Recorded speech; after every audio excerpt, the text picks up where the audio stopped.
গাজায়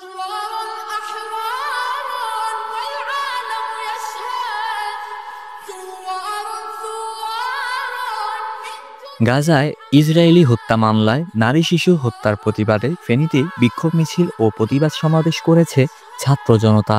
সোমবার সকালে ফেনী সরকারি কলেজ থেকে একটি বিক্ষোভ মিছিল শহরের প্রধান প্রধান সড়কসমূহ প্রদক্ষিণ শেষে আবার কলেজ মাঠে শেষ হয়।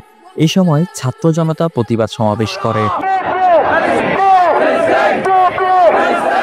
ফিলিস্তিনে আমাদের অসহায় মা বোনদেরকে ইসরায়েলি গুন্ডারা যেভাবে অন্যায়ভাবে বিভৎসভাবে হত্যা করেছে, আজকের সেই হত্যার প্রতিবাদে আজকে আমরা পুরো ফেনীবাসী এক হয়ে নেমেছি। ইসরায়েলের গুন্ডাদের অবশ্যই বিচার করতে হবে। থেকে যতটুকু পারি আমরা করে দেব এবং আমরা সাধারণ জনগণ এবং মুসলিম উম্মাহ সবসময় বিশ্ববাসীর মুসলিমদের সাথে থাকবো এবং ফিলিস্তিনিয়ানের পাশে থাকবো। হুদায়বিয়া চুক্তির পরেই কিন্তু মক্কা বিজয় হয়েছে, সুতরাং আমাদের ধরে নিতে হবে ফিলিস্তিন বিজয় আর সময় বেশি নেই।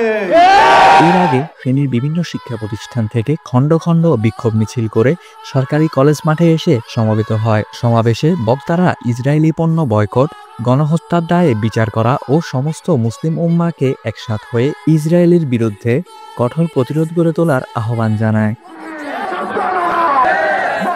বিক্ষোভ মিছিল ও প্রতিবাদ সমাবেশে বক্তৃতা রাখেন বিভিন্ন স্বেচ্ছাসেবী সংগঠন, রাজনৈতিক সংগঠন সহ বিভিন্ন শ্রেণী পেশার মানুষ।